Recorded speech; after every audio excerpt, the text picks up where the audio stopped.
जातीवाद्याचा विषय की बा यांनी सावता मंदिराला काही जास्त निधी दिला, सावता महाराज मंदिराला सावता चौकातील वरुण शहरातील, तर त्याच्यावर मी एवढं सांगू इच्छितो, विषय आपल्याला समग्र घ्यायचा आहे, परंतु जातीयवादाचा विषय तिथून सुरू झाला।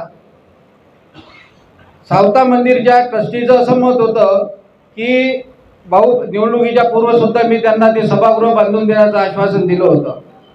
त्यांनी सांगितलं होतं की या कामासाठी आपल्याला 2,40,00,000 रुपयाची आवश्यकता आहे, आपले सर्व कागदपत्र तयार आहे, जर तुम्ही अधुरं काम केलं तर हे करू नका। मी आमदार झाल्यानंतर सुद्धा त्यांनी हीच गोष्ट लावून धरली की हे अधुरं काम आहे, सभागृह आपला हे तोडणं, अर्धवट ठेवणं आणि वर्षानुवर्ष तो प्रकार आपला सुरू ठेवणं हे काही या संबंधामध्ये आपल्या सभागृहासाठी, आपल्या मंदिरासाठी सोयीचं होणार नाही।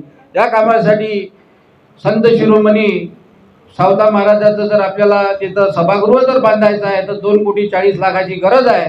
ती संपूर्ण रक्कम आपण आम्हाला एकमुष्ट द्यावी असा त्यांनी माझ्याकडे निवडणूक पूर्व निवडणूक नंतर सुद्धा आग्रह धरला होता।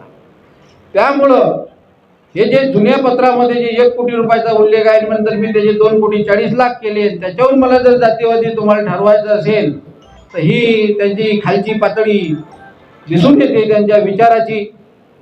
त्यांनी थोडं सांगायला पाहिजे ना, आरोप करणं ही वेगळी गोष्ट आहे, पण असा एक जरी माणूस जरी सापडला का मी जातीवादीचा काम करून बा राजकारणामध्ये माझं आयुष्य तुम्हाला सगळ्यांना कल्पना आहे, कधीतरी एक तरी माणूस दाखवा का मी जातीवाद त्या व्यक्तीसोबत केला।